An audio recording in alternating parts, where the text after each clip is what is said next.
of the current students to talk to you and answer any questions you might have about the real tips how to be successful at university. So without further ado, I'll hand over to Giselle, Professor Giselle Rampersad, who is the Dean Education in the College of Science and Engineering. Thanks, Ingo, and welcome. It is our great pleasure to warmly welcome you to Flinders University. We're very excited to be part of your journey over the upcoming months, couple of years with us. And we are here to support you for your success. I have some wonderful colleagues here with me. We have Dr. Carl Mooney, who is the Teaching Program Director for Computer Science, Computing and Mathematical Sciences, and you'll get to know Carl. We have Hayden, that you would have met, Dr. Hayden Tronoloni, who is the Deputy Teaching Program Director for Computing and Mathematical Sciences, Dr. Brett Wilkinson, the Course Coordinator for the MIT, Dr. Dennis Kalkofen. You will meet with him, all things VR. And we have wonderful colleagues. Jose, you'll hear from the international team, Aaron and Tash, and Natalie and Angela as well from the SLSS team. So, you know, we are all here to support you in your success, your learning journey. It will be a very exciting experience for you here at our cutting edge Tonsley precinct. This is where Mitsubishi used to make cars, but it has now regenerated into so many other exciting industries.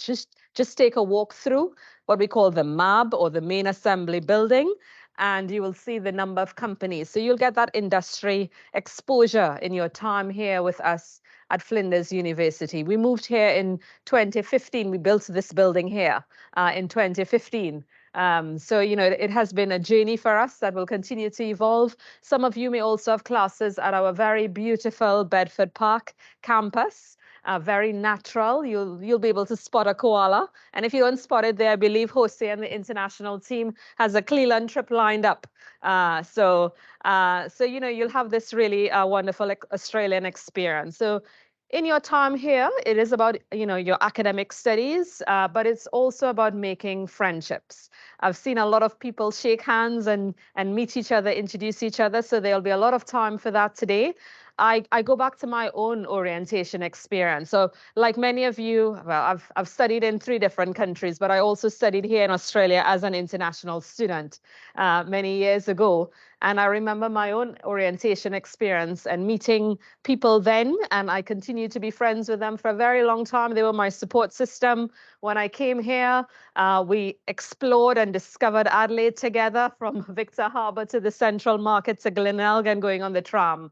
You know, so they are just these wonderful experiences, and the very people that you meet here today in this room that will take you through the upcoming weeks and months together to share and exchange information. So do take the opportunity to make those friendships, but also to recognize that over the next few months, years ahead, you know, you will be embarking on really wonderful careers in computing, IT, data science, cybersecurity, game development, AI. You know, these are all cutting edge, very employable areas. You know, if we reflect on our COVID experience, it was IT, computing, these areas that kept us studying, working, buying things, socializing, being connected with our family and friends, you know, and into the future, it will only intensify and grow. So, you know, you're part of the future. And here at Tonsley, imagine, innovate, be part of that future, create your future. And we hope you have a wonderful time with us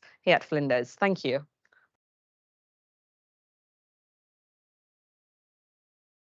Thank you very much, Giselle. I've just learned Giselle did a lot of online shopping in COVID times. So there were a few very important things, and you will see throughout the next presentations that there's a theme hopefully emerging. One is about making friends, one is about looking for help, one about is supporting you. So we are here to help. What important is to know what you need to study and where to go and which topics to take and which courses you are in, and who has enrolled in all their topics. Good. Who knows what you need to study, which topics? So if you need advice, enrollment on anything, we have a wonderful team that can help you, and Aaron and Tash will talk you a little bit through what they can offer and what you need to do to get some help. Thank you, Ingo. My name is Aaron Yule. I'm the coordinator of enrolment and student progress.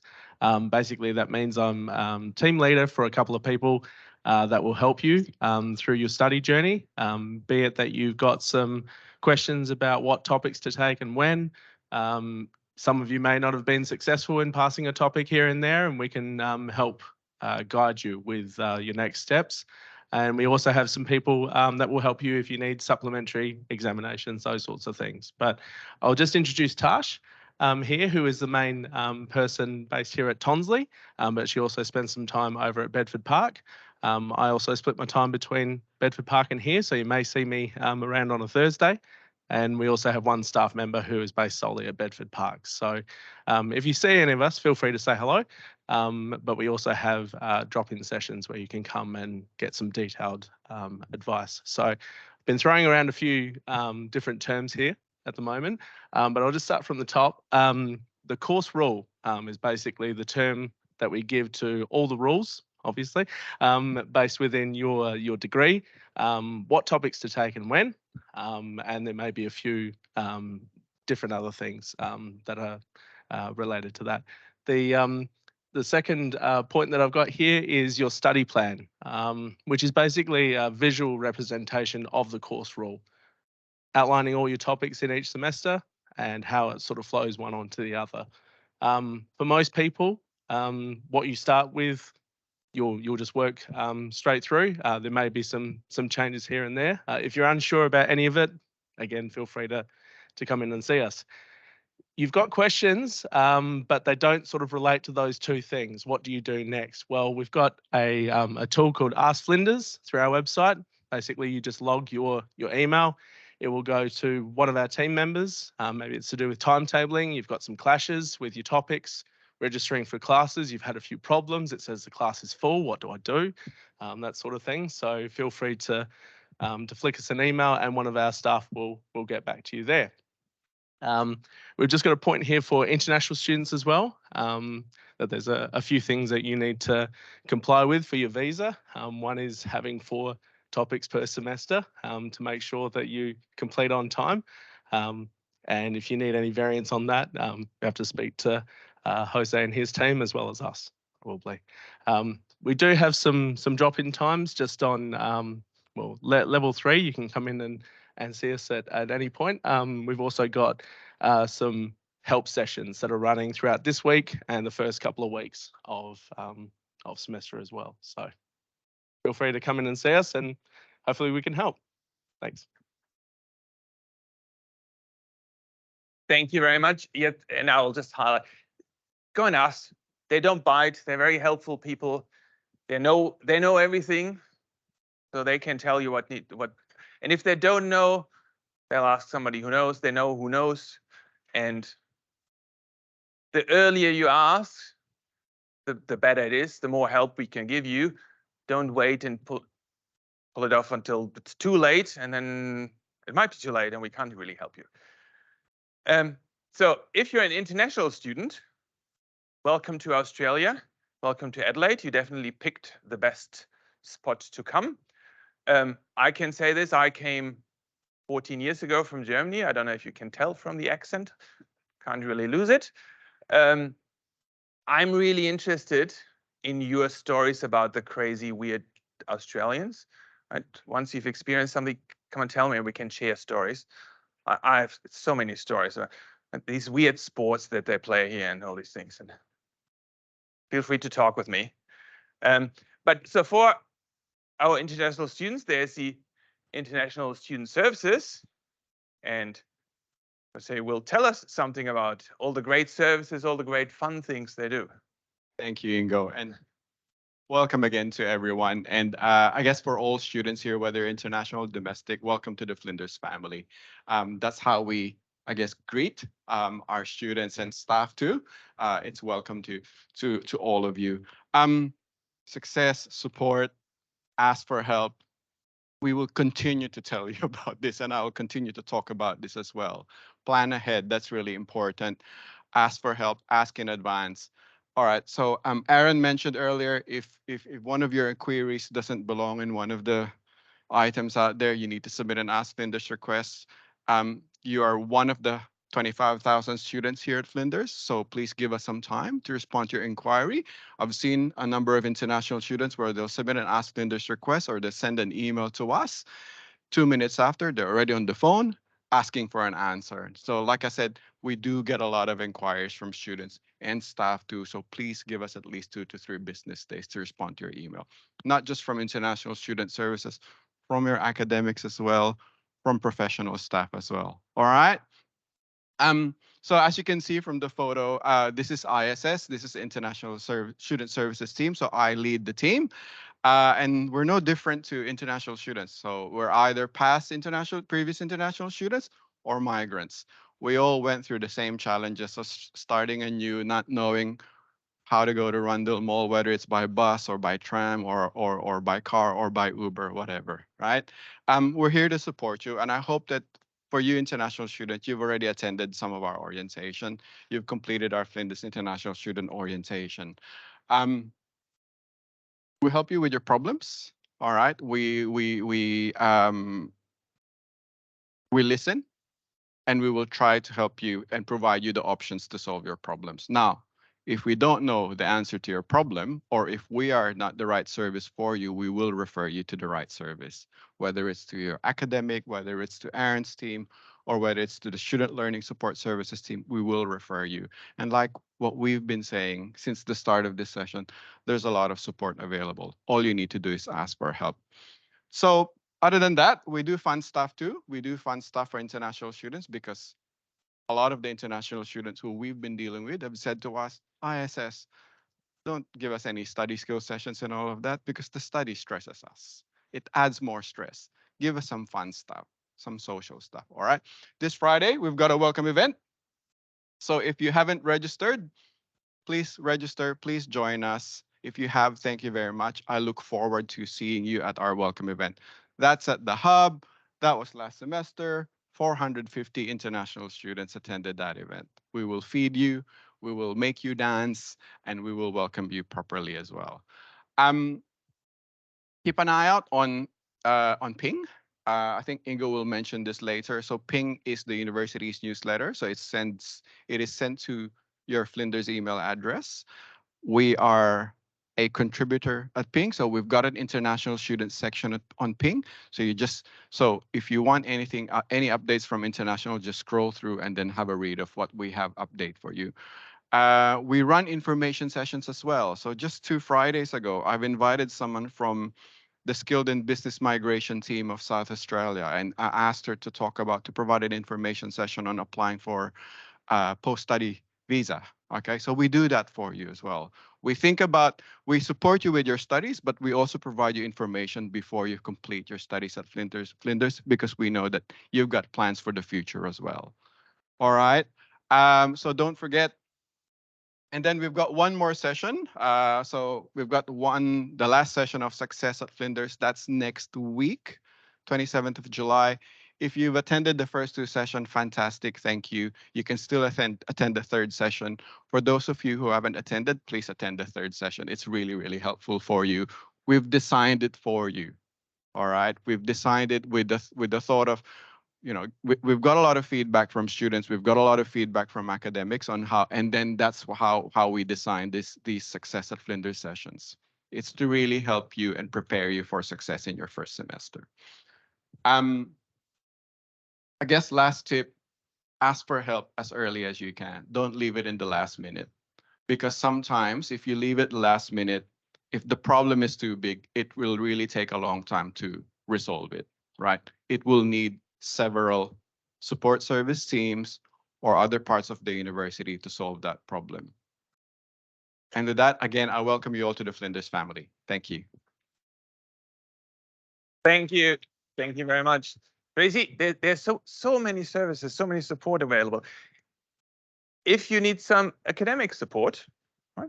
If you struggle a bit or need some general study help, advice, we have the Student Learning Support Services, and Angela will tell us great things they can offer. Hey, how are we?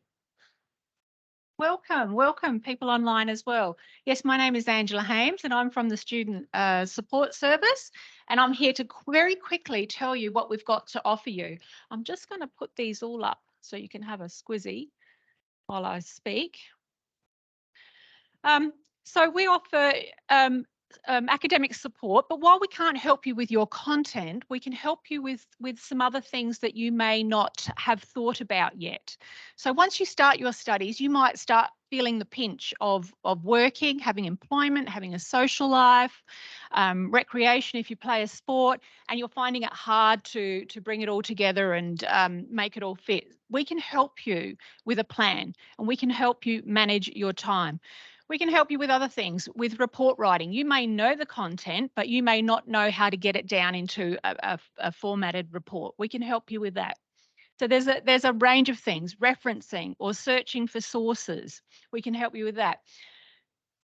Just about anything, really. So we have got a suite of options for you, and I'll go through them very quickly so that when you come across them, you'll have some idea what they are. So our first one is the Learning Lounge. Who's going to have classes at Bedford Park? A few people? Okay, that's good. So we have a Learning Lounge at Bedford Park, but no fear if you don't have any classes over there, because you can just hop on the shuttle and head down there if you've got an afternoon free or a morning free, and you come into the Learning Lounge, which is on level 2 in the library hub there, and you can just park yourself there. You can bring your work, and as you come across a problem or as you think you might need some help with, I don't know, writing effectively, reading, you can ask somebody. We've got learning advisors in there who are students as well, so they know where you're coming from. And that operates between 11 and 2:30 every day, and also during the break. So it's a good idea to sort of get familiar with that space and sort of regularly attend, even if you're not experiencing any difficulties, but you simply want to improve your grades. So you want to go from a distinction to a high distinction, something like that. We can help you with that as well. Yeah, no, it's a very good service, and we'll have some of our ambassadors speaking about it hopefully as well. We also have Studiosity, so that's a 24/7 online forum that you can access, and you've got 10 interactions. So you can either submit some questions or a draft, and you will receive some feedback on that. You can have like a one-on-one interaction for 20 minutes, and you've got 10 opportunities each semester. So make the most of that. It's very useful. We have our English for Academic Purpose workshops. So they operate one almost every week, and we have it at different times on different days, so you can try and get to one of them. And if you have a look at the, you can either search SLSS, or you can use the code, and you'll see what all of those workshops are on. So some might be on referencing, it might be on writing concisely, report writing, and that sort of thing. You can pick and choose which one. They are all going to be online and recorded as well. So even if you can't make it in person, you'll be able to access it. You'll also see this learning toolkit icon on many of your topics. And if you click on there, there's some just-in-time resources to help you. And we have a back on track option as well. So if you haven't passed an assignment, one of your pieces, you can come to us, you can make an appointment, and we can have a look at the feedback. We can make sure that you've understood what you needed to do and the instructions, and we can help you resubmit that assignment.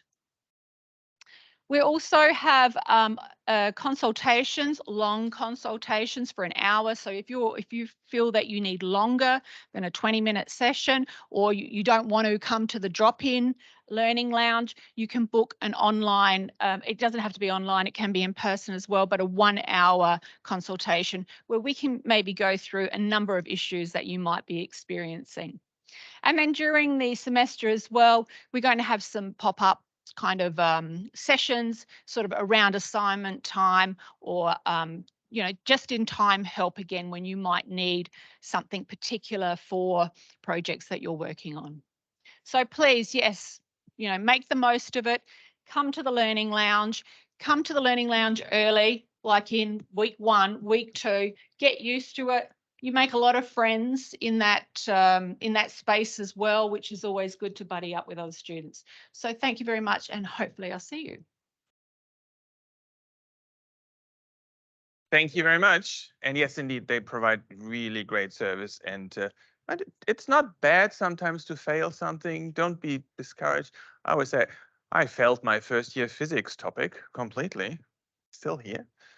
So sometimes you'll actually learn something by failing.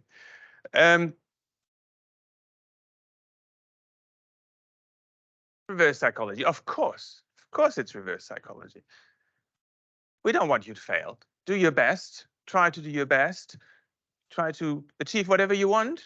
But there are multiple ways that lead to a goal. So we have a lot of services. So what do you really need to do to succeed? What are some key aspects that we think would be good to set you up? So let's hear from an academic. I'm looking at you. So Hi, 1, 2. Carl Mooney is the teaching program director for computing and mathematical sciences. So he looks after your topics and makes sure that we deliver good topics in this area. And so what should students do? Turn up would be a good start. And looking today, welcome everybody. Welcome to the Flinders family, and I wish you all the success. As you can see, I have one slide, so no slideshow karaoke from me today, which is really good. But look, tips for success. You've heard from the SAS team earlier on about your course plan and your study plan. Please make sure that you understand and read that. So many students get into trouble by following something that they think is the right way to go, when in actual fact it isn't. And then later on down the track, scrambling to finish their degree on time because they've taken the wrong path through their degree. So please, number one, look at your course structure, look at your course plan and follow it. The other thing that's been said is make some friends. Study groups are great. They help. The more friends you've got, the more study groups you're in, the better off you're going to be. Number 3 would be all of your topics are online either in, I think they'd all be in Canvas now. Make sure you actually engage with the content on the Canvas page. So many students miss things because they don't read the announcements. I realise that you get lots and lots of emails from the university, probably 15 a day or something like that. And after about 3 weeks, you just turn it off because you couldn't be bothered because it's just flooding your inbox. But the Canvas page is always there for you to go to for your topic information. And we know who's engaging because we can look it up. So we send out emails to you every now and again to say, come on, engage, do what you need to do. But that's the key source here. Engage with your topics, turn up to everything. We don't put things on because we want to be there. I mean, surely if no students turned up, what do you think the academics would be doing? They'd probably be doing research. This is what they want to do. But we're here to help you. We turn up to things so that we can assist you in your learning for you to reach your goals in graduating and getting a job. The other thing that's been mentioned is don't leave things too late. A lot of the time we see students, they come towards, week 6, week 7, and they haven't engaged much and they want to do something to try and pass the topic now. By the time we're halfway through the semester, it's very difficult for us to get a plan in place due to unfortunate circumstances that you may have encountered for us to get you back on track. But if we would have known 3 weeks earlier when that unfortunate circumstance hit, we could have put something in place for you to get through that patch. But if we don't know, we can't help you. So the idea is to talk to us early, talk to us as soon as you can, and we can get things in place to help you do that sort of thing. Oh, did I mention make friends? Yes, I did. So make some friends, get that organised. I'm just trying to think of anything else that might be worthwhile. Oh, the other thing is, if you have any issues with your courses at all, on your enroll on the Flinders webpage where your course is designated, there will be something that says course coordinator. Contact your course coordinator via email to get an appointment or something happening like that. One last thing that I will mention is students work until the wee small hours. I know this because I was a student. We work until 2, 3 in the morning, and we send emails off to our lecturers at 2, 3 in the morning on a weekend. We don't work on the weekend. Students work all the time. Academics work Monday to Friday mainly. So don't expect to get any sort of replies to your stuff at 3 o'clock on a Sunday morning until at least Monday, okay? We do read them, but we don't answer them on the weekend. So just be mindful of that. And please be courteous in all of your emails that you send. So many times we get, hi, I've got problems with something. They don't tell you who they are. They don't tell you what topic it is about or anything like that. The safest way to communicate with your topic coordinators so that they know exactly who you are, what topic it's about, is through the Canvas flow page, through the inbox in Canvas. You don't know all of your 500 students by first name. No, unfortunately. No. Maybe by the end of the semester, I'll know all of this. Oh, what's this, 70 odd students? Well, there's more than that in here, probably about 100. Well, we'll see. Okay. All right. So last thing, make friends. Okay. Thanks. Thank you very much, Carl.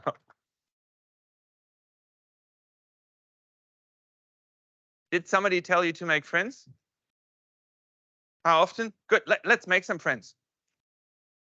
Get to know somebody. Talk to the person next to you for like to get to know. It's very important to get to know somebody. If you know somebody now, next week when you come, there's somebody. Get to know somebody.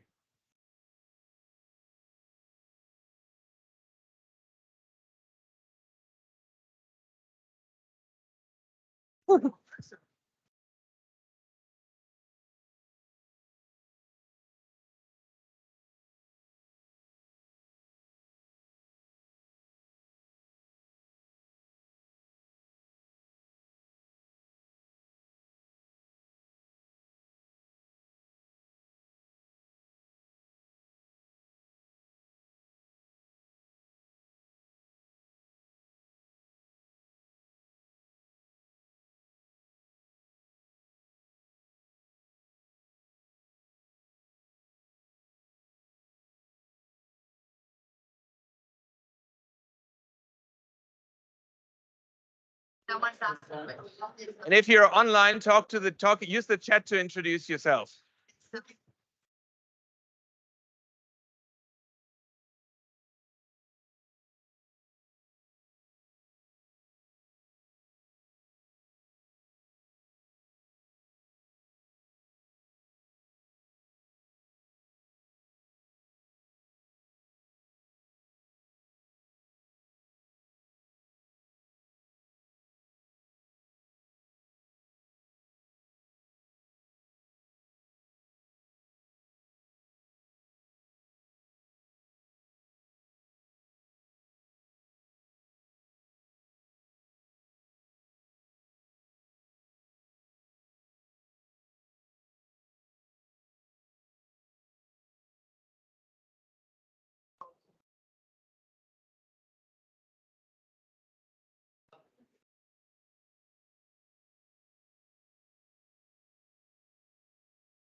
Good. I really hate to interrupt you because but we need to move on. Hello.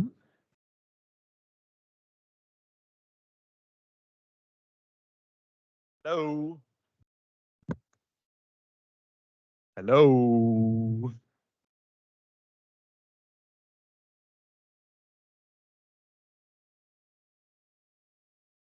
Okay, I just keep on talking now. I just start talking. It's great to see. So the vibe in the room is great. Thanks for all the discussions online and all for people that actually comment on each other. I can share that here. There was a good question on online. How do you find rooms when you have to go somewhere? At Tonsley, it's not so hard. It's just one building. At Bedford Park, it's bigger. So there is an app called Lost on Campus, which works on iPhones and at the moment only old Android phones. It's a great app if you get lost. Yeah, just get an iPhone. Yes. So right, we academics, we support service. We can tell you what we think you should do, but the people that really know the truth, how to survive, are the students that go through this. So we have 3 student ambassadors. Thank you for doing this, and who are current students, who will tell you the truth. And you please tell the truth. You can say bad things about us. We won't listen. And they're here to answer your questions. But maybe you can start by just introducing yourself briefly, who you are and what you're studying. And hi, I'm Zach. Some of you might come with me on the tour. Hopefully, I didn't leave you guys behind. I'm a second year, so I'm doing a combined degree. I'm doing software engineering and a Bachelor of IT in network and cybersecurity. So for me, it was fantastic that I could do an Ask Flinders from high school and say, hey, I want to do these 2 degrees together. Is that possible? And they made a study plan for me, which made it really easy. I just know what subjects I need to enroll in each semester to be able to do it, which makes it super easy. Hi, I'm Charlie, and I'm also doing a double degree. I'm doing maths and biodiversity and conservation. And like Zach, I just used Ask Flinders to find out what topics I had to do. Hi, my name is Jay. I'm doing Masters of Computer Science, Artificial Intelligence, and I found a good atmosphere over here in Flinders. Yeah. okay, great. So they're here to answer your questions. So think about a question. I'll start with the first question. Can you give us your #1 study tip? For me, it's definitely organization. I think, like Carl said, going to classes is a big one. Actually showing up, or if you can't show up, watching the recordings, whether it be on 2 times speed, so you can listen to them like little chipmunks, or as long as you're actually observing the content in some way and making sure you're taking notes or whatever works for you to get the content and remember it is probably the most effective thing. And then preparing for tests, exams, assignment, and getting on top of it. Because for the ones of you who say, I work better under pressure, I write assignments the night before it's due, you don't. Realistically, the best preparation is doing it in advance and being ready to do it and not doing it the night before. I would say, like at the start of the semester, try to be on top of all your lectures because things get really crazy towards the end of the semester and it's harder to keep up. So if you find that you're falling behind, if you've been like catching up at the start of the semester, it's a lot easier to fall back on that knowledge. So if things get really rough and you're like, oh my God, how am I going to pass? If you at least have kept up in the start of the semester, you still have some knowledge there that can help get you through. Is it true that at the beginning of the semester, it's often a slower, nicer start? Yes, you have more time. Well, according to me, you should always get engaged with the professors because this is my personal experience. One of the professor named Richard from CP2, he gave me the advice like be in the classroom and don't try to attend the lecture recording. Just be in the live lectures. Yeah, so like that will make you engage with the professor and the students. So you will learn more than the recordings. Okay. Yeah. Good. Do we have any questions? I have some bribes if you ask some questions. Oh, very good. Bribes always help. You'll get a free coffee for that.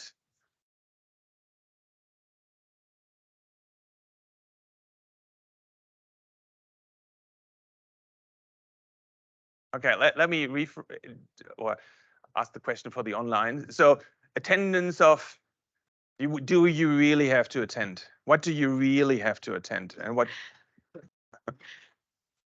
You don't have to, but I would recommend it. But like, it depends on the topic as well. Sometimes, so I have some lectures in some topics where they do have compulsory attendance for the lectures, but others, the lectures are sometimes online recordings, and so there's no attendance at all. So it really just depends on the class, but you'll get that information at the start of each semester for each class.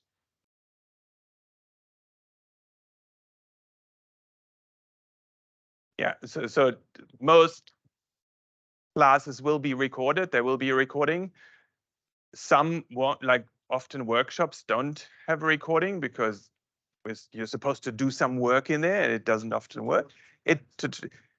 Labs you definitely have to do. So, With those lectures, they often, once you choose a topic, you can't move the lecture.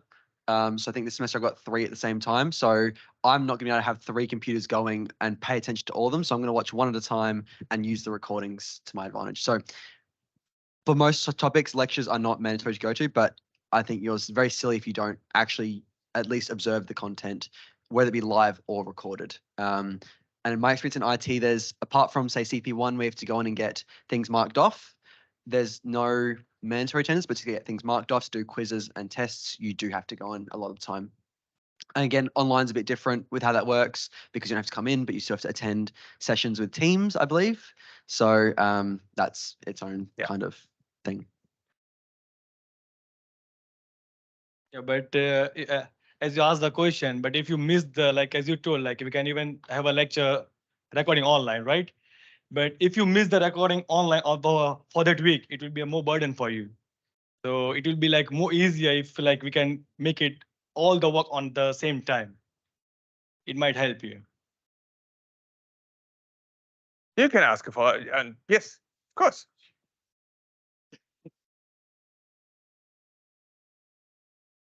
No caffeine overdose.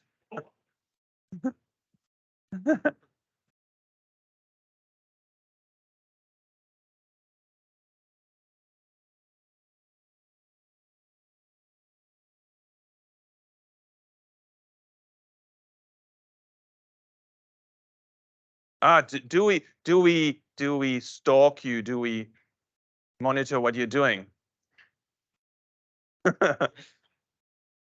Let's say we can.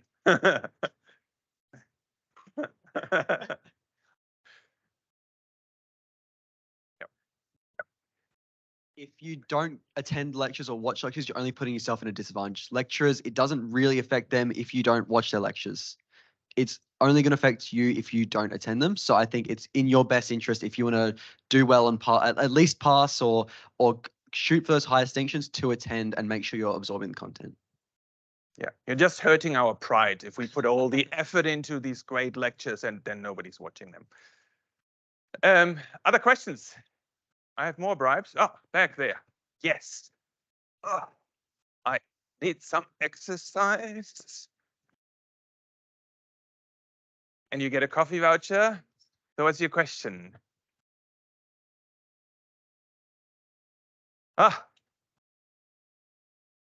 So we're talking about Flinders lingo. What's a lecture? What's a tutorial? What's a workshop? What's a seminar? What's a whatever we have? There's so many different things. So a lecture is just like delivering the content pretty much. There's not too much interaction. If you're there live, you might be able to ask questions, but it's mainly just the main sort of source of content and information. And then tutorials and workshops are sort of follow-ups of that. I think there's not a huge difference between tutorials and workshops. I think some of them are more based on like helping you with assignments, and others are more based on solidifying the content that you've learned in the lectures. So I always try to watch the lectures before the tutorial about that lecture, because that will help. Otherwise, you're just kind of sitting there for the vibes and not really doing much. I think my experience, the workshops where you do a lot of content, maybe group work or applying the content you've learned in lectures, depending on how the topic runs, tutorials might be maybe showing how the content can be used, but I think tutorials are slightly less engaged. It depends on the topic as well, because they're used very similarly though. Yeah, I think that was the key answer. It depends. It depends is the general answer. And your topic coordinator will tell you at the beginning of each semester of how the topic runs, or there's a topic manual that will spell that out. It's a great difference between these.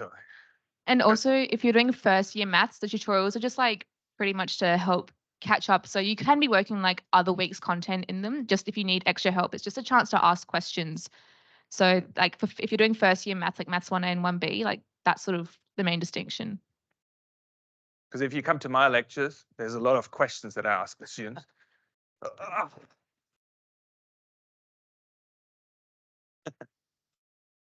Hi, I just have questions regarding the first year mathematics topics. Okay. So in terms of like a matured student, like not having studied maths for like a lot of time now, in terms of the requirements, I see that they have mathematical methods, but it's been like such a long time.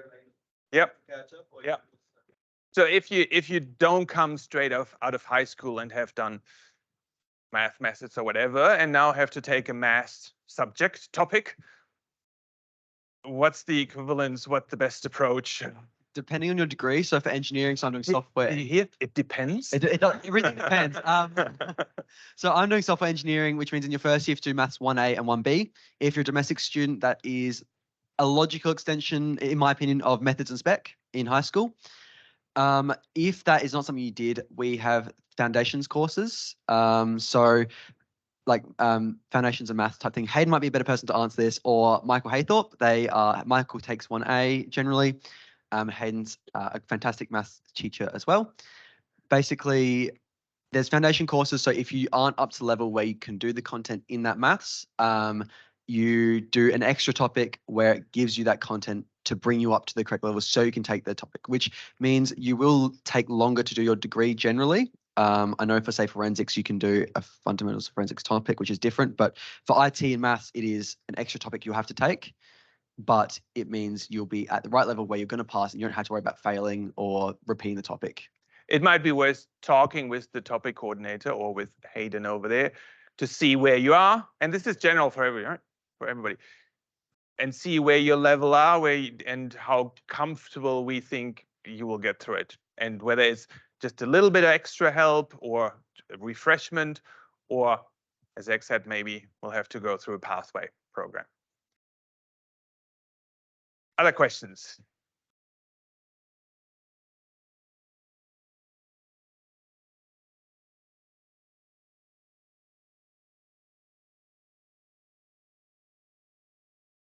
Okay.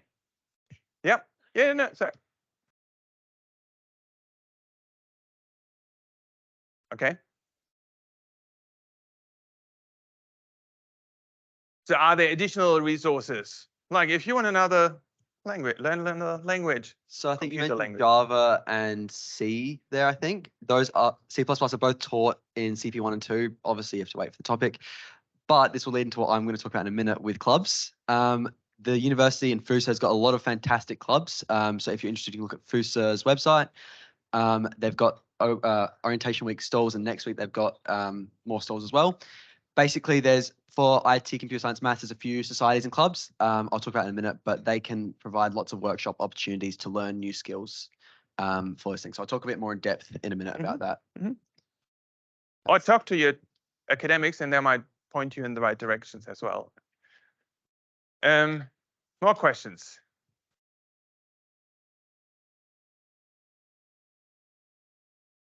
Okay. Do we have to follow the study plan, or? You'll be in a lot of trouble if you don't. Like you're going to regret it if you don't. Yes, can you? I would think go to the course advisors and talk. Sometimes there's a little bit of flexibility that we can offer. It depends on how you study, what you're studying. In general, it's really not recommended. Yes. So I've accidentally deviated from my study plan. Like just the order of it, you know? Some topics have prerequisites. So like definitely do the topics that you have to do, but you might be able to change the order around if it works a bit better for you, as long as you're like doing the prerequisites in the right order and everything. Yeah, it depends. It was an accident, Carl.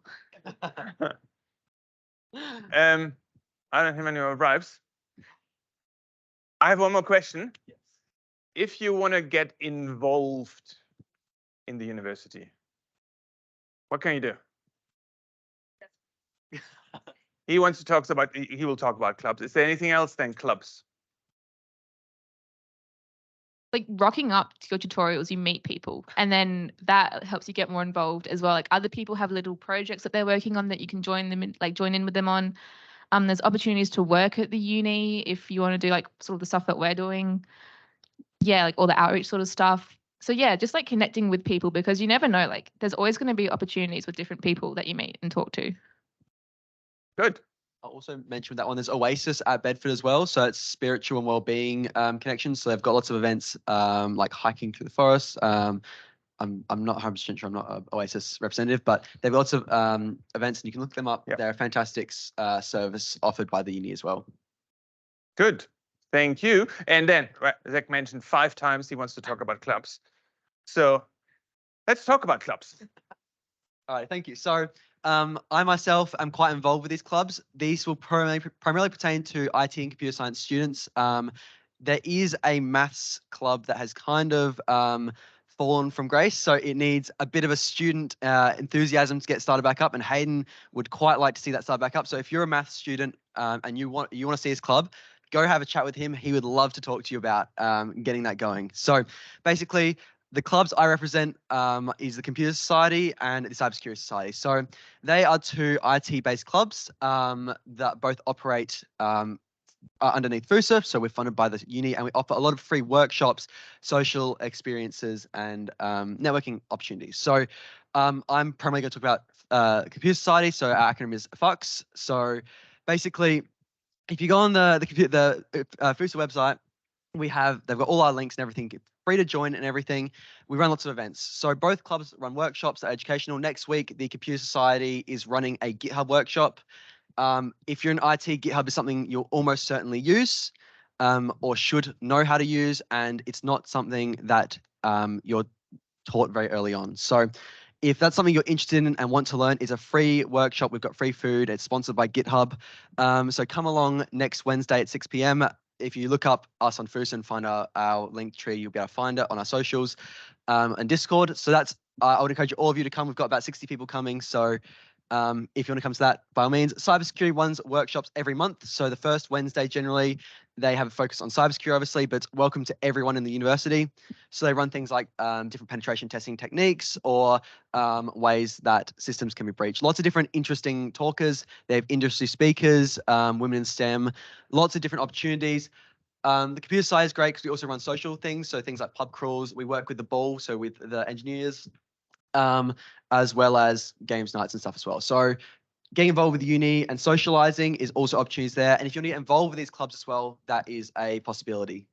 So if you have any questions, feel free to email us, message us. We're pretty active on socials. So And let me guess, you make friends. You make plenty of friends, yes.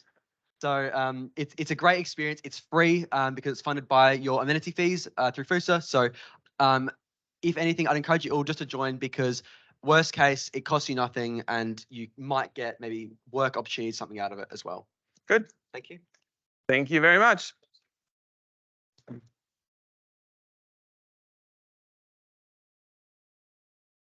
So with that, we are almost at the end of this information session. How is your information overload threshold? Are you going? It's a lot to take in. We try to pick the most essential things to get you set up. So these are my last top tips, and you've heard a lot of them before. Engage with our online learning platform. That really helps you. Read your emails. We've heard about Ping, so the university newsletter that comes into your email inbox and helps you think about what's happening at the university. The university is on all different kinds of social media platforms. I'm pretty sure we are on TikTok as well. Go and have a look. There is quite a good unofficial Flinders group on Facebook called Overheard at Flinders, which is quite good. It's not monitored by the university, but there's a lot of chatter about life here. Join some clubs, ask for help. That's my really one of the, and get involved, get engaged. Your topic coordinators will love it if you say, yes, I am happy to be a topic representative. We have a topic representative program where you can get involved and tell us what's really working and what's not working. Talk to us. Well, we try to be friendly people. No, we are friendly. So basically, that's it from me. Again, welcome to the Flinders family. I hope you enjoyed your last 55 minutes. We'll have a little break, stand up, stretch a bit for about 5 minutes before people will reset the scene, and then your course coordinators and other teaching staff will do some other fun activities with you in here. So if you need a little break, if you need some fresh air, get out for 2 minutes and come back. Well, basically what's running in here. And then semester starts next week on Monday. So I hope I'll see you at some point somewhere. Thank you and welcome.